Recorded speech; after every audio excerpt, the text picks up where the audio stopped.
Vous cherchez à méditer votre Bible, mais vous avez du mal. Vous avez essayé, mais vous avez du mal. Vous faites tout ce que vous pouvez, mais en fait, vous abandonnez. Ben, vous tombez bien, abonnez-vous. Parce que sur cette page-là, on parle vraiment, on lit la Bible, on médite, on se pose des questions. Bien évidemment, je vous pose la question, vous allez chercher. Et c'est surtout, en fait, quand vous tombez sur la vidéo, ça vous pousse à aller lire le livre sur qu'on est en train de lire. Et en fait, après, vous partagez votre point de vue, qu'est-ce que vous avez compris. Pour le moment, nous avons lu le livre de Jonas, de Ruth et de Philémon. Donc, soyez fiers de vous, ça fait 3 livres de la Bible.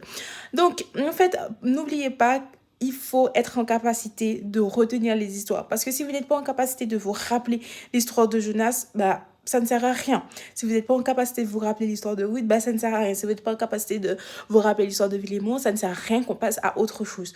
Donc, en fait, il faut vraiment, même si vous avez lu un seul livre, mais que vous ayez retenu la leçon et l'histoire. Donc, pour Philémon, c'est la dernière c'est le dernier livre que nous avons lu.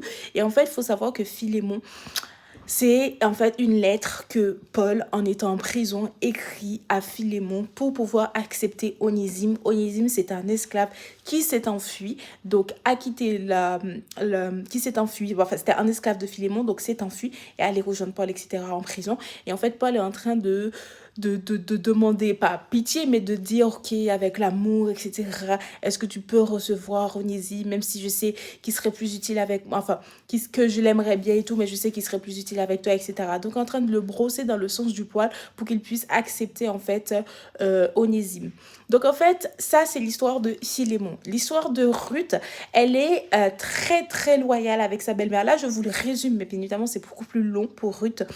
En fait, c'est Naomi qui quitte le pays avec son mari Elimelech et du coup, ils vont s'installer à Moab. Et est-ce que c'est pas mieux que je fasse une autre vidéo pour vous résumer à chaque fois? Parce que si on a lu la Bible, j'ai pas fait peut-être de résumé comme vous aimeriez le voir. Je sais pas du tout ce qui est mieux. Mais en tout cas, sur cette vidéo-là, disons qu'on a fait le résumé de Philémon. Sur une autre vidéo, je vais vous faire le résumé total de Jonas et le résumé total de Ruth.